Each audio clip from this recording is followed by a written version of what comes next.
Alright guys, this is the last video that I'm going to do regarding these templates. This is the last one. This is the Logic one. And for this one, I thought I'd do something a bit different and show you how I actually went about layering the leads, seeing as a few people had asked. Now with this Logic template, as you can see, everything is yet again in folders. This is actually a new function to Logic, which, about time. Essentially, it's made, you can stack your folders. You can stack folders, so you can grab a few instruments and by holding, I think it's Command-Shift-D. Yeah. And, or you can just go to create track stack, and you can either make a summing track for if you want to sum those tracks together, which summing in a nutshell basically can give you a lot of headroom if done correctly. It routes all your tracks to certain stems, so they're not all going through the one channel at once and they're not getting cluttered. That's a whole nother thing. I'm not really going to get into it. But anyhow, I'm going to show you how I went about stacking my leads. Now, a good practice is before you start stacking lead layers, it's good to have a good riff or have a vivid idea of what you're going for in the first place. Generally, what I do if I'm doing something, for me or for someone else, generally I'll start with a plain piano and I'll go into it. I'll write a lead. Then from that, I will initialize a synth, generally at the moment Serum or Synth Master or something. Or I may even just go through a few presets with the MIDI running, and from that I will get an idea of how I want to layer the leads. If I got a saw on it, then I may want it to be, a bit bright and happy, so I'll put another layer which has got more of a square wave, and then I'll do another layer and I'll do a layer that adds space. Then I'll do another layer, and that layer will either add definition or punch or attack. I hope this is making sense. Essentially, I get a load of layers that will complement each other. If I can't find it, then generally I make it, or if I find a preset that's close enough, I'll go into it and tweak it. For this, I have just loaded in if you're into your hardcore, you will know this riff. It's a pretty common one, so it is.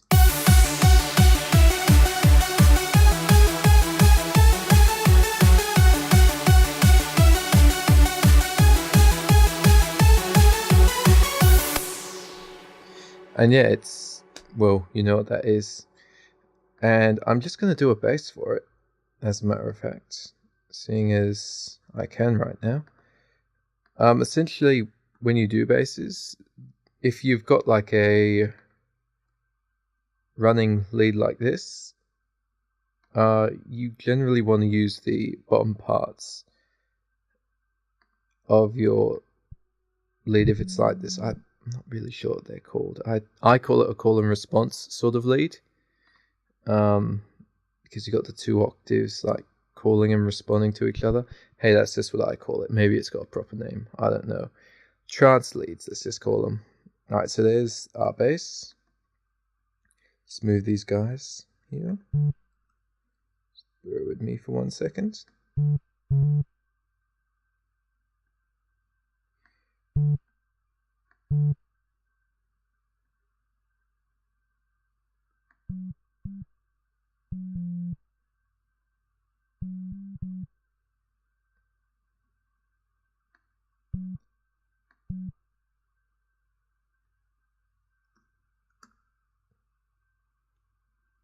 Cool. And there's our bass. So I'm just going to take that down an octave on this. This is our sub layer for the bass. The bass here in particular has all been made in Logic. This sub, if you're into your drum and bass or your house music or whatever, you'll know basically everyone who uses Logic uses this sub. It isn't anything special, it's just the Logic ES2 with nothing on it, because it loads up with a sine wave by default. So there's our bottom part of our bass.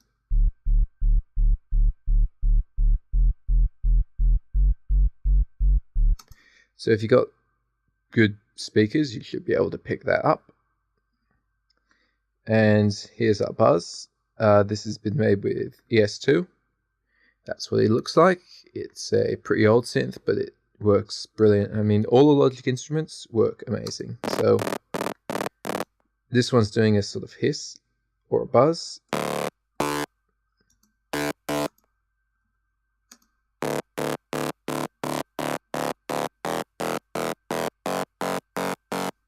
Yep, so that's in the right spots. Sometimes it's good practice to sort of put your bass or your leads in different layers, because depending if they're a preset, how they're programmed, they may react different in different octaves.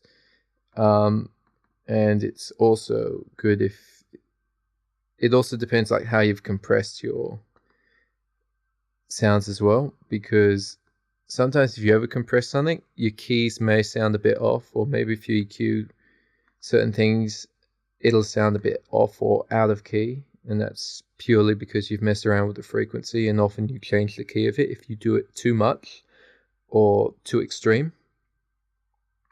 So here is the top part. See, that's way too low.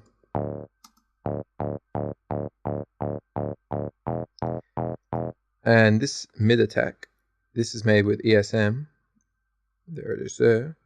It's something I wish every sequencer had. The ability to make your windows bigger. So there it is, ESM. It's ES stands for ensemble, and the M stands for the O. So this is a monophonic instrument, so it's called M, ESM, monophonic.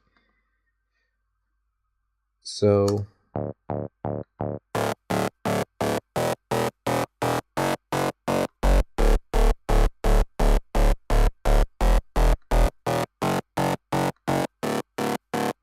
as a matter of fact, I might bring that bass layer up.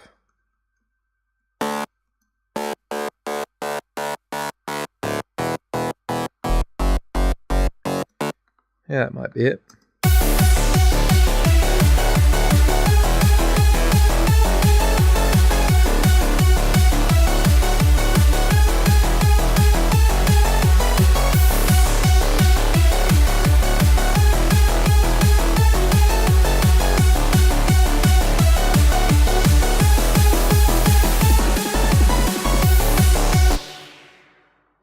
Now, another thing that I added on here was obviously a sweep. This one in particular was done with ES2. Simply, I got a noise oscillator, which is number 3 right there. And I just used an envelope to get it to go down. That's more or less what you do. Envelopes, generally it's trial and error for how you want your sweep.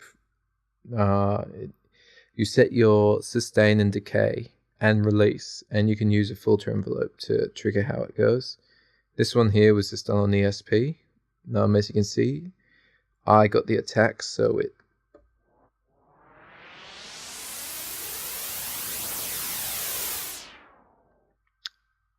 barely comes in. If I put the attack down, it's sort of become a hat, but if I